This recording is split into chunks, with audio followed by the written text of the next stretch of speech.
Welcome to The Power of Potential, a podcast hosted and produced by St. Rose High School in Belmar, New Jersey. The show is dedicated to helping parents navigate the world of private education while showcasing the potential of its students, teachers, and alumni.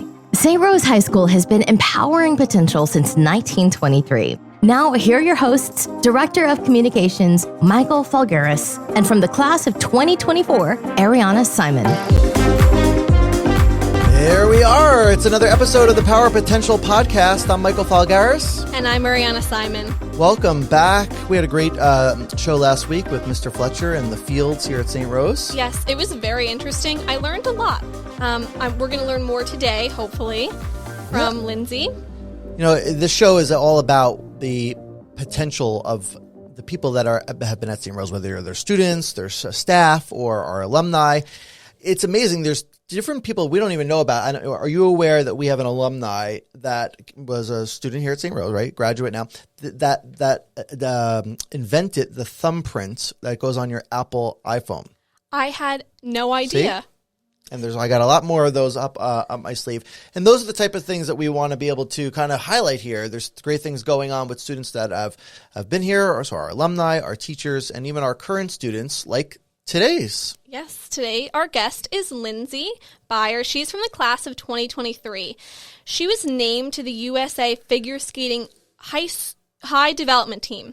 She's one of only 30 skaters across the country who qualify for this opportunity. That's amazing. Due to COVID, she had to compete virtually and submit a video to qualify. Welcome from the class of 2023, Lindsey Byer. Hi, thank you for having me. Oh, thanks for being here, Lindsey. I know we've been trying to get this together, and thanks so much for your patience with it.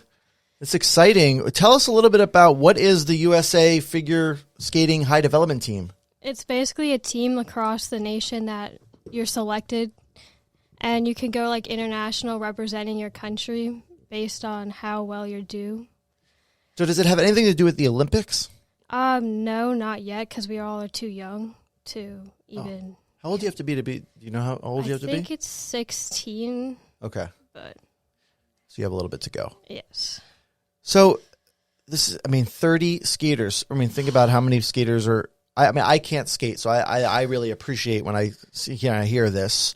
Yeah, I can skate a little, and it's still amazing to me. Like, I just can't imagine being as talented at this as Lindsey is. It's one of the hardest sports I've ever tried my hand at, and I've tried a lot. It's very challenging. Well, speaking about your hands, I only skated one time, like free skate in an ice skating rink, and I fell and slid, and someone's skate went right here, and it cut my hand here.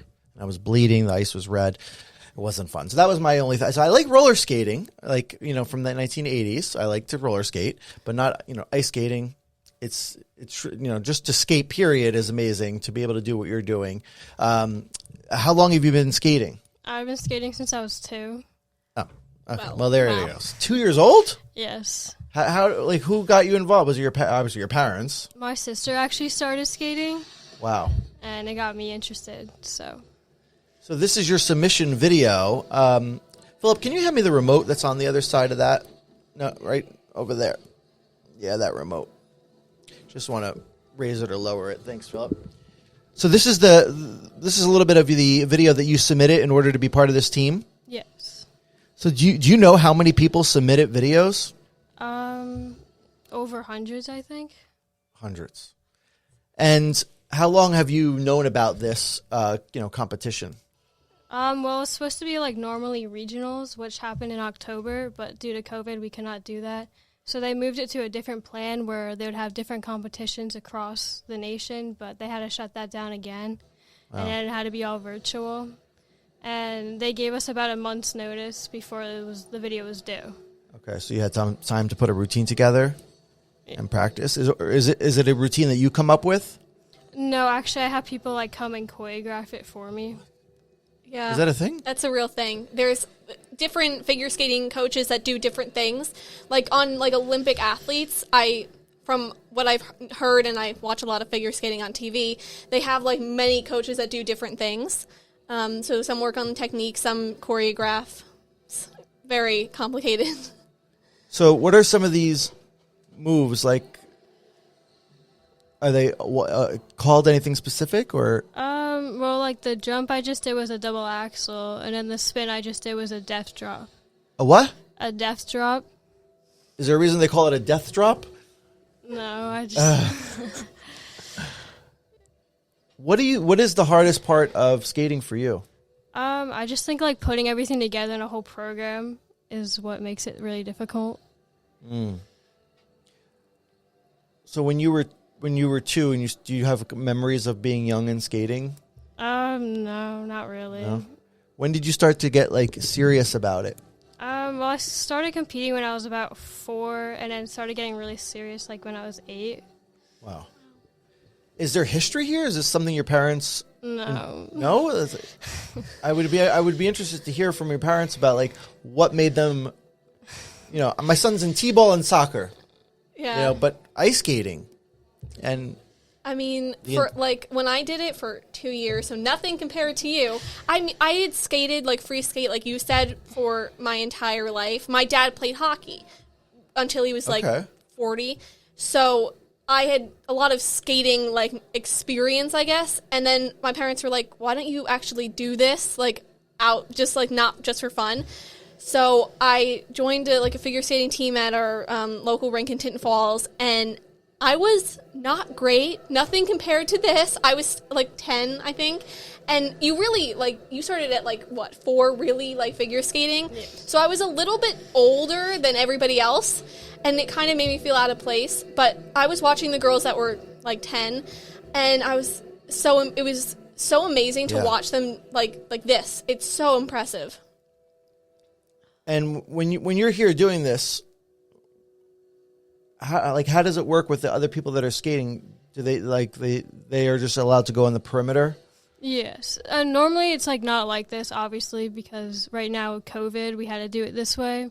But they just stayed out of the way, made sure that they didn't make it in the video, or tried not to. And then there's a song that is. Yes. And they're playing that over the speaker system there. Really cool. And wow. You don't get dizzy? No, not really anymore. How often do you practice? Do you practice every day? Normally 5 or 6 days a week. So it's a real commitment, right? Yes. So what is being on the figure skating high development team? What's coming next for you? What is this next year going to look like? And well, we have this camp which everyone who made it comes together and we all train together. That's coming up in the summer. They're announcing it tomorrow where it's going to be. Okay, cool. But we have a normal competition season so far is what they said, but no one really knows right now with COVID. So will there be some competition where the USA team is playing against another country? Yes, there's competitions like that all the time, and I am hoping to be selected to represent the U.S. team internationally. Wow. And is that part of this year, or is that something that's happening down in the future? Hopefully this upcoming year. So where do you think skating is going to take you? I mean, amazing to be able to say she's competing internationally. What do you want to get out of skating? I mean, obviously every little girl's dream is to make the Olympics. So that would be my dream. Wow. Wow. What does your coaches say about that possibility? Well, the U.S. is a very competitive country, I would say. So, I mean, I have to work very hard at it, and they're always, pushing me to be my best, which I'm very thankful for. I don't even know the process. What do you do to get on how do you get that selection to be part of the USA team? Is there tryouts? Yes, there's, tryouts, I guess. Normally it comes from regionals, and then from regionals you go to sectionals, and then from sectionals the top 6 from each section normally get picked. So out of the 30 people that won across the country, is it are you one? Well, it can't be one from every state because that would be 50. Is it just 30 random skaters? It's just the top 30. Top 30 across the country. And do you know, is there anyone else in New Jersey, or are you the only Jersey girl? There's definitely more people in New Jersey. And is it a co-ed thing, or is it boys too, or is it just girls? Boys do, but they're not top. They're different divisions than us. I do like watching when there's like two people dancing together. Yeah, like Or not ice dancing, dancing. skating. Like ice dancing, like it's skating, but they're like I actually really enjoy watching that when the Olympics are on. Yeah. But that's a whole other ball game. Is it? Yeah, because the timing and some of the moves are different and the women get lifted in the air, which terrifies me. Is this timed, like, if you don't do, is there, like, when you're doing a certain move that it's timed to the certain part of the song? Normally it is. Like, it depends on if it's choreographed to the time of the music, but normally, yes, it is. And if you had to put together one of these on your own without the coaches, do you think you have the capabilities of doing that? Yes, I think so. Yeah. It's very, I mean, I'm really impressed at how it just looks, it looks effortless. It really looks effortless. But you could tell that you put a lot of hard work into it all these years. What are you most proud of when you look at yourself? How I recovered from the past couple years. I had a really bad skate regionals 2 years ago, and then I actually had knee surgery, and I came back stronger than I left.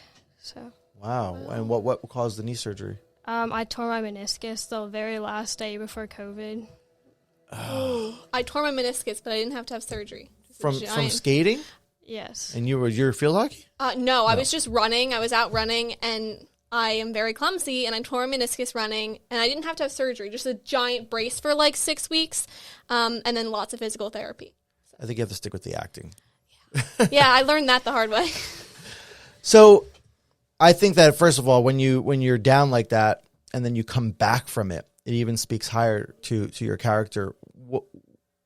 When you think about all the things that you've done in skating, what's next for you in terms of, is there something you need to learn, or is it just kind of keep getting better?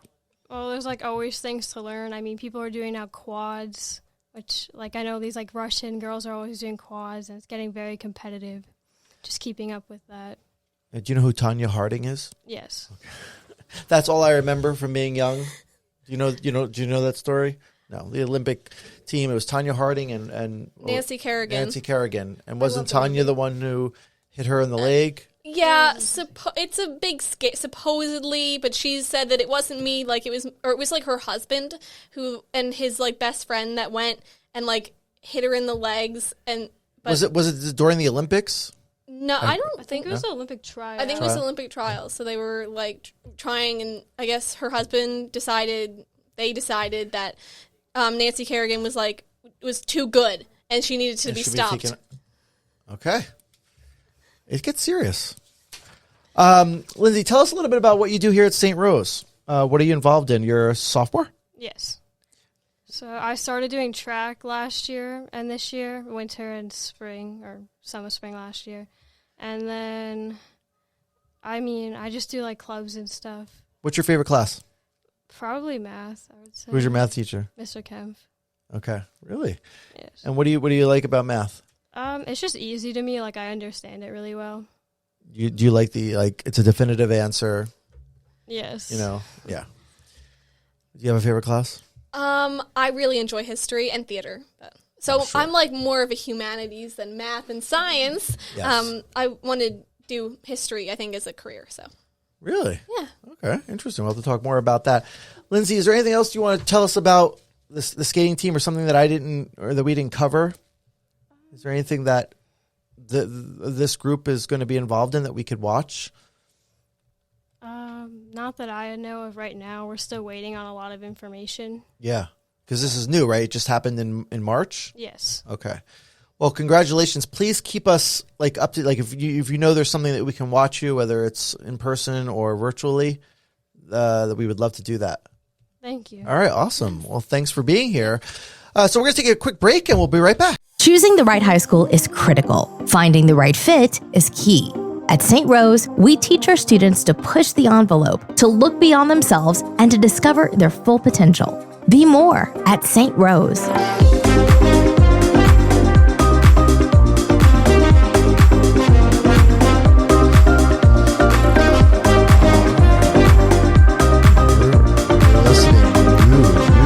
You are listening to the Power of Potential podcast, and we are back. Lindsey Byer was here. Thank you, Lindsey.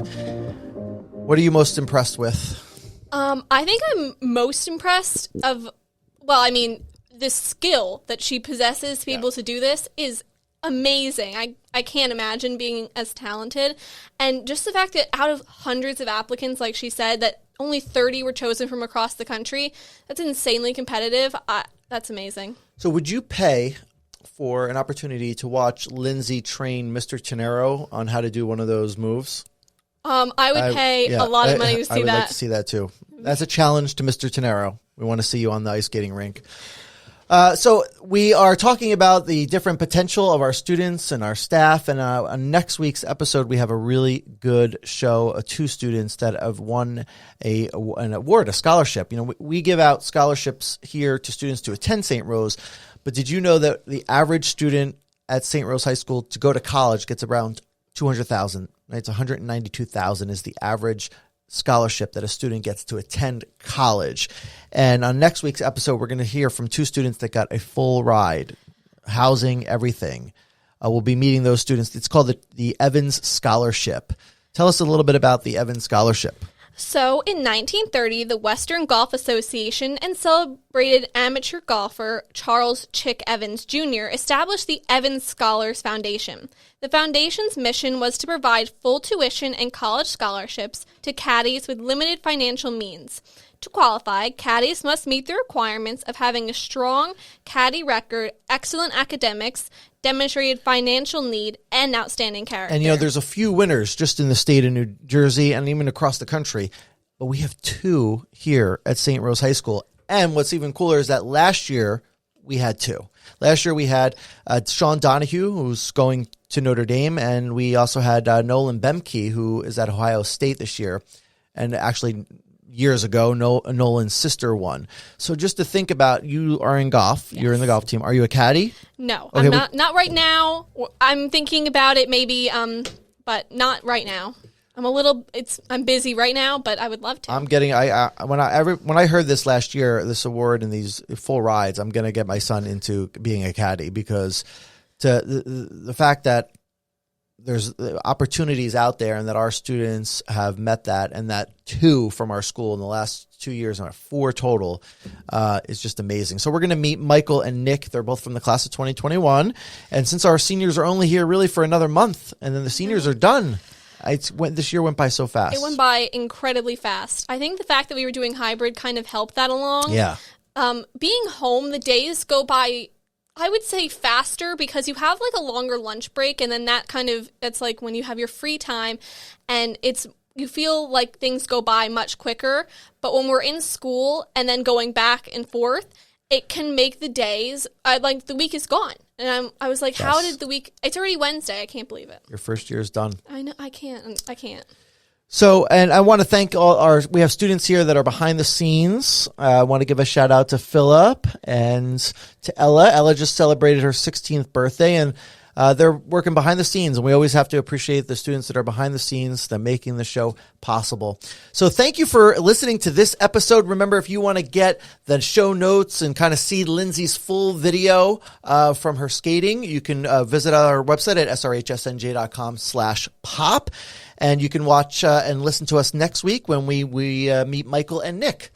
So I'll see you next week. Yes. Great. Well, thank you. And remember, our shows drop every Tuesday, and your podcast is available wherever you get your podcasts. We'll see you next week. See ya. Thank you for listening to this episode of the Power of Potential podcast. If you enjoyed this episode and you'd like to help support the podcast, please share it with others. Subscribe to hear past and future episodes. Learn more about St. Rose by visiting our website at srhsnj.com.